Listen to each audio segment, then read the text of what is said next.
ముఖ్యంగా తెలంగాణలో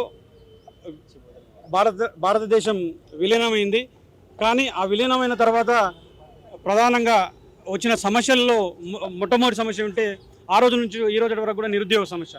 కానీ ఆ నిరుద్యోగ సమస్యని గత ప్రభుత్వాలు ఏ ప్రభుత్వాలు వచ్చినా కూడా తెలంగాణ ఉమ్మడి ఆంధ్రప్రదేశ్ ఉన్నప్పుడు కానీ ఆ తర్వాత తెలంగాణ వచ్చిన తర్వాత కూడా ఏ ప్రభుత్వాలు కూడా గతంలో ఉన్న ప్రభుత్వం కానీ ఇప్పుడున్న ప్రభుత్వాలు కానీ ఎప్పుడు కూడా నిరుద్యోగులకు బాధనే మిగులుస్తున్నాయి, నిరుద్యోగులకు ఆత్మాభిమానం లేకుండా చేస్తున్నాయి. నేను ఈ మాట ఎందుకు అంటున్నా అంటే గతంలో అనేక సార్లు మా దగ్గరకు వచ్చి మా లైబ్రరీలోకి వచ్చి మా స్టడీలకు వచ్చి కూర్చున్నటువంటి కాంగ్రెస్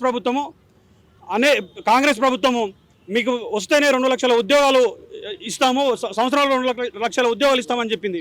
కానీ తీరా చూస్తే ఈరోజు 1,80,000 మాత్రమే ఖాళీ ఉన్నాయి. అంటే మోసం చేసి అధికారంలోకి వచ్చిన కాంగ్రెస్ ప్రభుత్వం మోసం చేసి అధికారంలోకి వచ్చిందని క్లియర్గా అర్థమవుతుంది.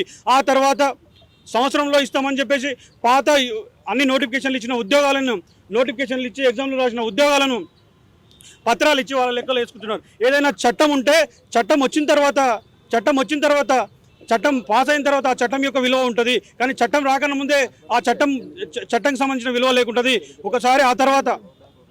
ఆ తర్వాత ఒకసారి మనం గమనిస్తే ఒక మంత్రి 50,000 ఒక ముఖ్యమంత్రి 60,000 ఇంకో మంత్రి 70,000 ఇంకో మంత్రి 1,00,000 అని చెప్పేసి నిరుద్యోగుల యొక్క జీవితాలతో ఆడుకుంటున్నారు. నిరుద్యోగుల పైన అనునిత్యం వీళ్ళ దాడి జరుగుతుంది.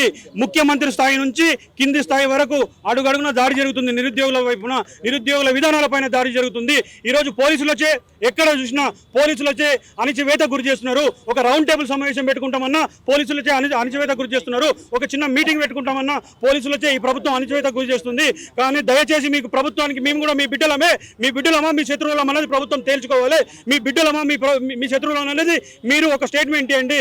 శత్రువులా మీ బిడ్డలమా మీరే స్టేట్మెంట్ ఇచ్చి దీన్ని ఇంకా ఈ ఉద్యమాన్ని ముందుకు తీసుకెళ్తామా బంద్ చేస్తామనేది మేము అప్పుడు తెలుసుకుంటాం. ఈరోజు గ్రూప్ 1 ప్రధానంగా చెప్తే గ్రూప్ 1ని కోర్టు చివాట్లు పెట్టిన తర్వాత కూడా మళ్ళీ సిగ్గు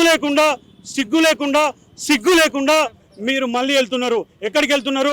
మళ్ళీ డివిజన్ బెంచ్కి టీజీపీఎస్ని అడ్డు పెట్టుకుని వెళ్తున్నారు. టీజీపీఎస్లో పారదర్శకత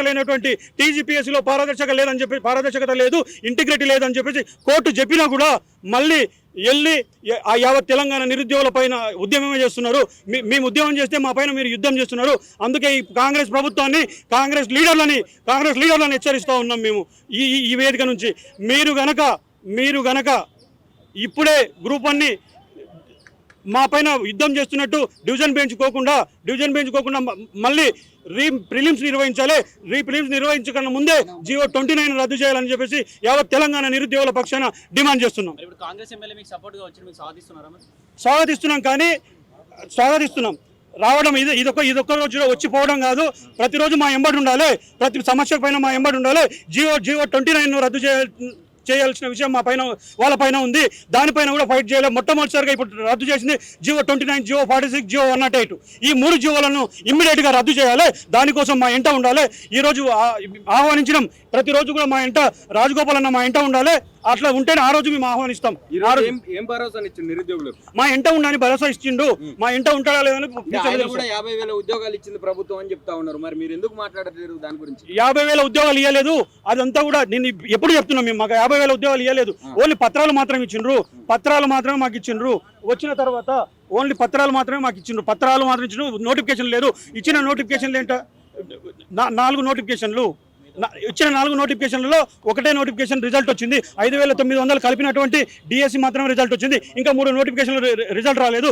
వాళ్ళు వచ్చిన తర్వాత 11,600 పోస్టులు మాత్రమే రిలీజ్ చేసిండ్రు. మిగతా 5,600 పోస్టులకు ఇంకా రిజల్ట్ ఇవ్వలేదు. మాకు 50,000 ఉద్యోగాలు ఇవ్వలేదు, 60,000 ఉద్యోగాలు ఇవ్వలేదు, 1,00,000 ఉద్యోగాలు ఇవ్వలేదు. ఇదంతా కాంగ్రెస్ పార్టీ ఆడుతున్నటువంటి నాటకం. Right, thank you.